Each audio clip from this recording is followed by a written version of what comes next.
Kumusta naman, Mika, ang pag-aaral? Kumusta ang pag-aaral? Okay naman? Okay naman. Yes. So, ayan, nakita mo na yung bahay nyo. Anong masasabi mo sa bahay ninyo? Ang dami mong artid. Ganda po. Maraming salamat po, Ma'am Layda po. Tasay din po ka, Vincent. Ayan mga kalingap, bali ngayon is ang re-reaction na natin si Vincent Calyada, isa sa mga scouters ni Kuya Bal Santos Matubang. Syempre bago ang lahat, huwag natin kalimutan magpasalamat lagi sa itaas. Thank you Lord sa lahat ng blessings, sa namang pagsubok na kinakaharap namin, is alam namin nandyan lang kayo. At syempre sa ating ama ng kalingap, thank you kay Kuya Bal Santos Matubang. Bali ngayon si Vincent Calyada yung re-reaction na natin. Meron na siyang pang-siyam na pabahay, kung hindi ako nagkakamali, pang-siyam na, hindi man katulad ng pabahay ni Kalingap Rab ang mga pabahay ng scouters natin, pero pasasaan ba, doon din ang punta niyan. Kaya patuloy natin silang suportahan, hangad natin na more blessings para sa mga scouters, para sa mga charity vlogger, para mas marami pa sila matulungan, mas marami pang taong magpasalamat sa ating Panginoon, di ba? Kaya ito, sabi-sabi natin panoorin at suportahan. So ayan mga kalingap, isang magandang hapon po sa inyong lahat. So ngayon po nandito tayo sa ating pang-siyam na pabahay. Wow. At sa tulong po yan ni Ma'am Layda. Maraming salamat po Ma'am Layda sa pinapabot niyo pong biyaya para dito sa mga tinutulungan ko. Ayan, hindi lang pala tayo magpasalamat sa mga scouters, ganun din sa mga sponsor ng mga kalingap o kahit sinong charity vlogger, sa lahat ng mga ginagamit ni Lord na magbigay tulong, di ba? So ayan na, titingnan po natin ang kanilang bahay kung tapos na po. At kung ano po may mga kulang pa po. So tara mga kalingap at kamustahin po natin sila Mika. So ayan mga kalingap, nandito na tayo. Wow. Ay grabe. Ayos na mga kalingap.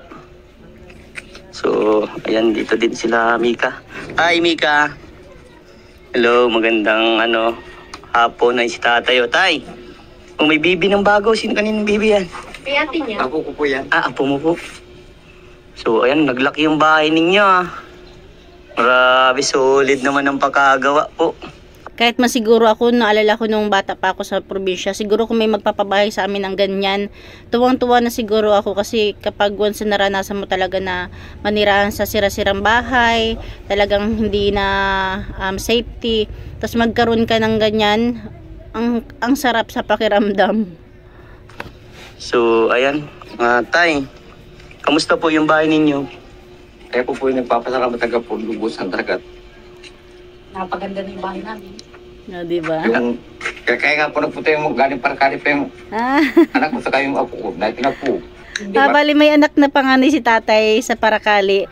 Nung malaman na ayan may pabahay si Vincent Calyada sa tatay niya, pumunta sila. Kaya lang problema, hindi pa maayos. Kaya dyan lang muna sila sa plywood na higa. Binisita po yung bahay ko. So, ayan, pwedeng tingnan natin tayo yung bahay ninyo. Ay, Mika, tingnan natin yung bahay niya, tara. Yes. So, ayan, dito. Sino tutulog dito?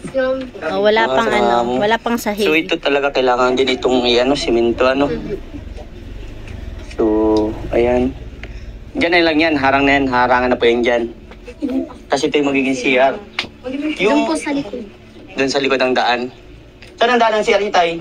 Dito din? Dito din. Maganda dito na lang din, no? Maganda yung karugtong na ng bahay yung CR para hindi na, kasi experience ko, hiwalay yung CR sa bahay, sa probinsya. Ang hirap. Pero kung dapat ganyan, dyan na lang ilagay. Suggest lang. Nagtabi niyan kahapon. Kahit ko dito pa yung matulog. Dyan din pala, karugtong lang din. Bakit po? Napatawa ako. Dito po magambaga ako. Ay, grabe.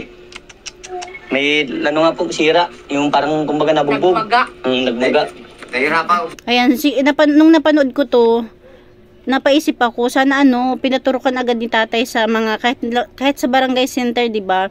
Meron mga yung anti-tetano, kasi delikado yung mapako. Delikado talaga yun. Kahit naman ilang araw nang lumipas, pwede pa magpaturok niya si tatay. Sana tulungan ni Vincent Calyada.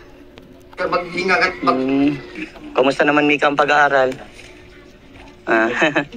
Kumusta ang pag-aaral? Okay naman? Okay naman. So, bilang isang kabataan at kahit ganyang kasimpleng bahay, naku, ang sarap sa pakiramdam.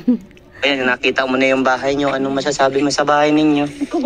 Ang dami mong artid. Ganda po. Maraming salamat po, Ma'am Layda po. Tasay din po ka, Vincent. Maraming salamat po. Yan. So, ayan.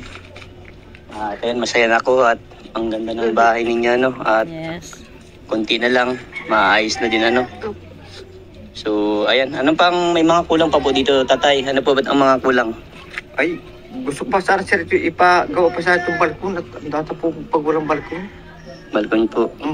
Kasi sa probinsya kasi po talaga, kadalasan may balkon.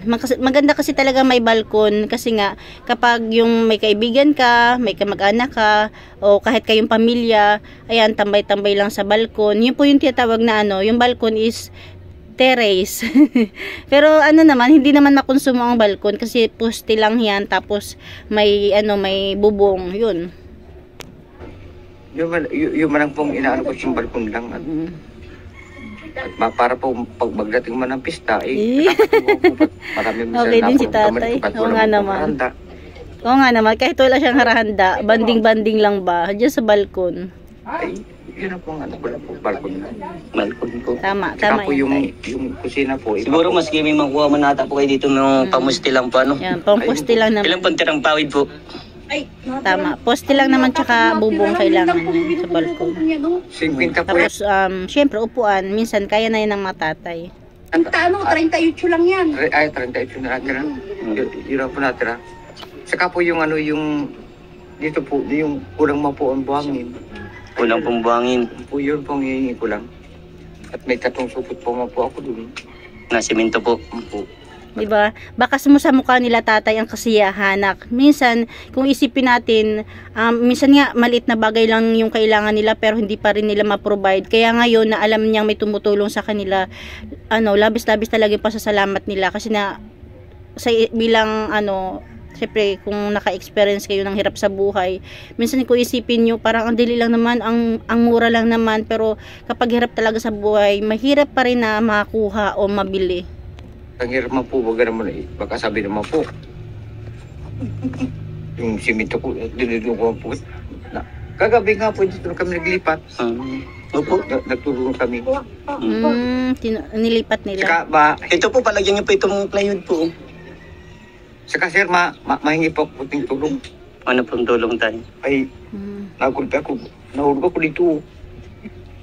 Ang paggamot lang. Nahirap akong mahinga. Habang ka mo maghinga po. Yan, dapat asikasuhin din talaga yan ni tatay. Pero siguro tulungan na lang din ni Sir Vincent, no? Kung siguro kung halimbawa, hindi alam ni tatay kung ano bang gamot. Ang gamot lang talaga dyan, pinaka first aid tatay, is anti-tetano. Sa center is, libre lang naman yan sa mga center. Tapos yun nga lang, yung gamot is bibilhin. Yung mga antibiotic, di ba? Pero, siguro lang naman yan, mga 1 week lang. Wala akong masyadong alam, pero basta ang alam ko is anti-tetano. Yan yung kailangang i-first aid kay tatay. Pag ba ako naupo ako. Delikado yan. Minsan taon ang resulta. At sabi ko yun nga pong inano ko. Kaya sana paturukan si tatay. Pinabot ba ako ng kapatid ko? At siyempre si Edwin. Opo. Hinawak ako, pinako. Pagpako, nagduplag, hinabol ko. Ay napabagsak. Opo. Ay napasama naman tama ko. Opo. Kilo baga ako. Pagkakilo ko ay tarak po ang mata ko sir. Kawawa Dito ako naman. nahingawan. Plywood po, sobra-sobra. Ayan. Kailangan talaga yung tatay, maasikaso. Hindi biro hindi biro kapag natetano ka. Kawawa naman yung pamilya ni tatay na di ba? Kasi minsan taon ang resulta bago yung tetano. Plywood eh. Kasi 20 plywood yan eh. Pati ito po, pa-plywood na lang din po. Pa-plywood na ito, tapos ito, may division ito eh. Isang din ito, kalahati din ito eh. Opo. May division sila. Para mapinis na lahat, tapos yung... Marami pa pong kukulamber na natira. marami pa. Hindi naman maubos itong dalawang nyug, dalawang nyug Meron na. pa. Tapos yung bintana, gagawin din para sa Bisagram, yung tamang bisagraman lang po. Tapos yung sa plywood na lang din. Sa plywood nga. May, yung kung anong inalis dito, yun ang ilalagay din ng uniforme. Opo. Nagilang araw po kayo pag ganito? Ay, hindi po ako totally talaga na kasama nila eh. Tayo, nagilang araw dito pag, Mika? Ano po, Isang linggo yun. sa linggo po may hit. Isang Kasi, linggo ba? Kailan ba? Lunes lang. Bibis. Tapos ngayon, Lunes lang ngayon eh. Lunes. Ano? Dahil Sabado eh. Hanggang Sabado, di Linggo, hindi pa nila Mga ano nagawa. lang din, mga 5 days or 1 week nga. Mga 1 week nga. Kahapon ay wala silang gawa kasi wala nang pako eh. Ayan mga kalingap, bali kung pupuntahan nyo si Vincent Calyada, kung papanoorin nyo to sa kanya, bali sa napansin ko, marami pang kailangan na gamit na bibilihin dito sa bahay ni Mika. Ayan, kaya patuloy natin suportahan para kahit papano is makontinue yung bahay. Syempre sa tulong yan ng sponsor. Ayan lang mga kalingap, thank you for watching. God bless you all and Jesus loves you. Ayan, sana hindi magsawang tumulong ang lahat ng charity vlogger. Wag silang papaapekto sa mga basher. Patuloy lang sila sa pagtulong kasi nagiging dahilan yon para magpasalamat yung maraming tao, magpasalamat sa ating Panginoon.